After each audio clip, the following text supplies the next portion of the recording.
मैं नात गो शायर अली तबस्सुम एक कलाम पेश कर रहा पंजाबी माँ की शान बारे। यह दूसरा कलाम मैं पेश कर रहा, मेरा अपना लिखा कलाम है। फुल्लां वांगर मेरी माँ सी। शेर अर्ज है, फुल्लां वांगर मेरी माँ सी, कसम रब दी मेरी जान सी। फुल्लां वांगर मेरी माँ सी, कसम रब दी मेरी जान सी। वेड़े विच दिसदी नहीं, वेड़े विच दिसदी नहीं, मेरे नाल हुण हसदी नहीं। करदे मेरे ते छां सी, करदी मेरे ते छां सी। फुल्लां वर्गी मेरी माँ सी। निक्के जे नूं मैनूं पाल के, निक्के जे नूं मैनूं पाल के, जवान कीता हर दुख जाल के।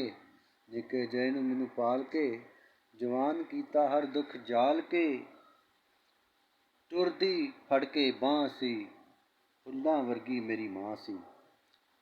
ते कौन मेरे हंजुआं नूं रोके, कौन मेरे हंजुआं नूं रोके।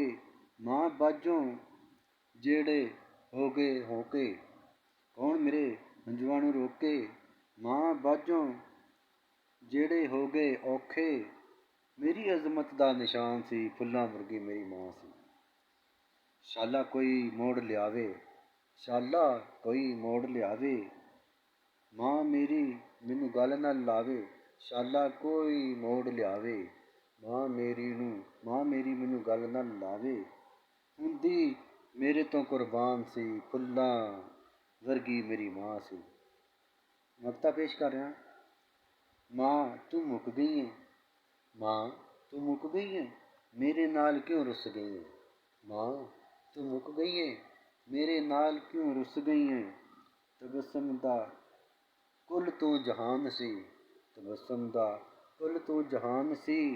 फुल्लां वर्गी मेरी माँ सी, कसम रब दी मेरी जान सी। नज़म पसंद आए तो मेरे चैनल को ज़रूर सबसक्राइब करना, ताकि हर नई वीडियो आने वाली तुहाडे तक पहुँच सके।